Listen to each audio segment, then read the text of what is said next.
Hello, I hope everybody's week is off to a good start. We are into interesting part of the course because we're beginning our first test. This will cover chapters 1, 2, and 3. So we'll go through this week several different types of problems that will be representative of the types of problems you're going to need to solve on the test itself. So I want to begin with a test or with a problem rather that I made that I think you'll need to really be able to do for the test that would come from chapter 1 material. And so I'm going to share my screen and we'll take a look at that now. Okay. And I've done some color coding here because one of the things you're going to need to be able to do on this test is to be able to prepare a set of basic financial statements. And we started doing that in chapter 1. But I want to show you something. If you think about the order of financial statements, essentially, if you take all of your accounts and you have all of your balances, and you're going to begin, of course, with liquidity. So you begin with your assets and liabilities and equity and revenue and expenses in that sequence. We tend to think about things from kind of top down. But if you think about things from bottom up, that's really the approach you're going to take to be able to complete your financial statements. And what I mean by that, if I look at my income statement, everything in this list of accounts and account balances that I'm showing over here, everything that goes into the income statement is actually on the bottom part of this line of accounts. If we follow that, I'm looking at my revenues and expenses first.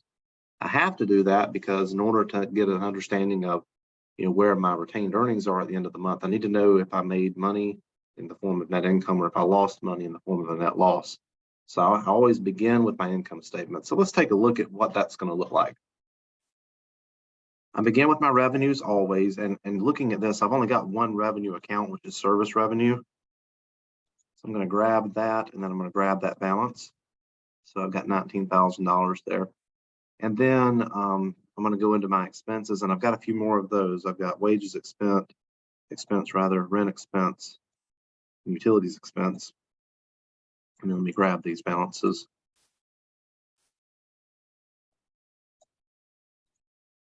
And so from there, if I take the subtotal here, if I take the 19,000 revenue minus my 3 expense types and balances.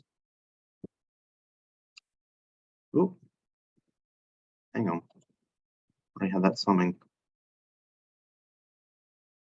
Let's go back.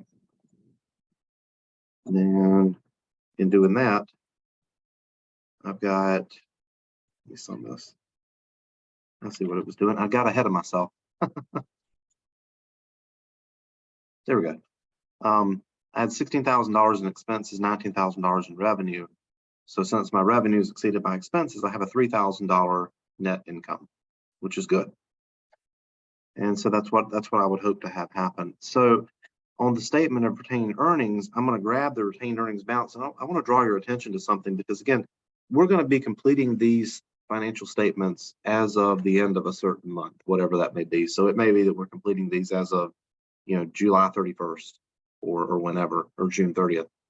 And so what you're likely to see in that type of transaction is if you're preparing financials for the end of a certain month, you're going to see the retained earnings balance for the beginning of the month. Because again, we're doing these on a monthly basis. And so you're going to need to know what you brought into the month, the earnings you brought into the month, plus, in this case, the net income or loss. In this case, it was net income minus any distributions. So let's start there. I had retained earnings as of the beginning of a month of $3,000. I had a net income of $3,000, which at that point in time would give me $6,000. And then I'm going to have dividends if I issue dividends during that month or quarter or whenever. And I did in this instance, and I issued $1,200 in dividends. And that's always going to be a contraction. That's going to be a reduction of your retained earnings because again, that's an outflow. We're not holding money. We're not retaining earnings as we're looking at here. That's a distribution. That's money going out. So what I'm going to do now is net these two together. And it shows $4,800, okay? So now, if you look at what I've done, I began with the income statement and I really completed this section already. Then I moved into the statement of retained earnings. I grabbed the net income, which of course was the result of these transactions here, and put that down there. And then all I did was take the retained earnings and dividends figures, clear those out. So my statement of retained earnings is done at this point in time. And now I move on to the balance sheet, and we begin with assets always. So cash, of course, is an asset. Any type of receivable is always an asset. It's money coming in. So accounts receivable, notes receivable are both assets. A lot of times you put the note receivables ahead of accounts receivables because note receivables tend to also be interest bearing. And so you'll have an inflow of interest income in addition to the note coming back to you. But for this purpose right now, we're not going to worry about that. It's just for illustration. Supplies are an asset. Equipment is an asset. And that's really where our assets stop. So let's grab those balances. Okay. If I sum that up, I have $100,000 in assets, okay? And now what's happened is my retained earnings have come over from here. This is my new, there we go. This is my new retained earnings figure. If I can get it correct at some point in time, there we go, I'll label it at some point.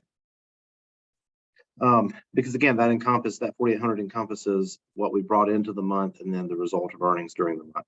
And so a good self-check at this point, if I take, again, going back to the accounting equation, if I take my assets minus this retained earnings figure, that's 95,200, the sum of my common stock and the sum of any liabilities should be this 95,200. If it's not, then I've made a mistake somewhere.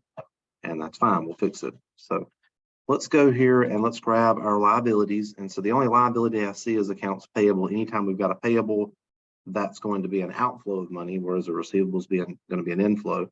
So that's going to be a liability. We got to pay that at some point in time. And that's 35,000. And then in terms of equity, the other item that we have is common stock. And that is 60,200. So now what I'm going to do, again, here were my total assets of 100,000. And now my total liabilities and equity should be the sum of all of these numbers.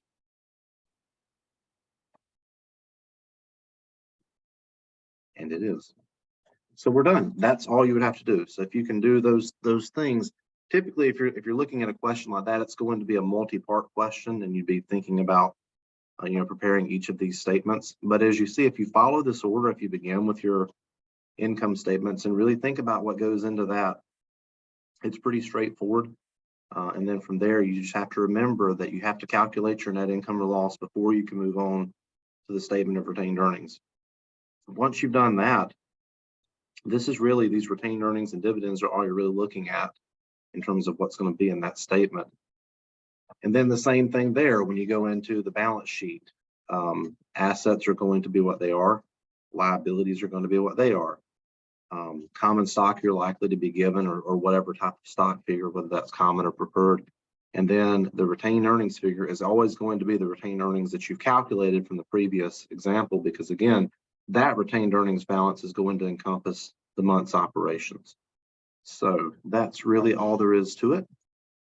I'll be posting some other examples this week, but I wanted to start with that kind of question because it's something you need to know how to do for a lot of reasons, not just for this test, but just as we move forward in the course. That's a pretty fundamental skill you need to be able to have and to move forward. So wish you all the best, and I'll be in touch this week.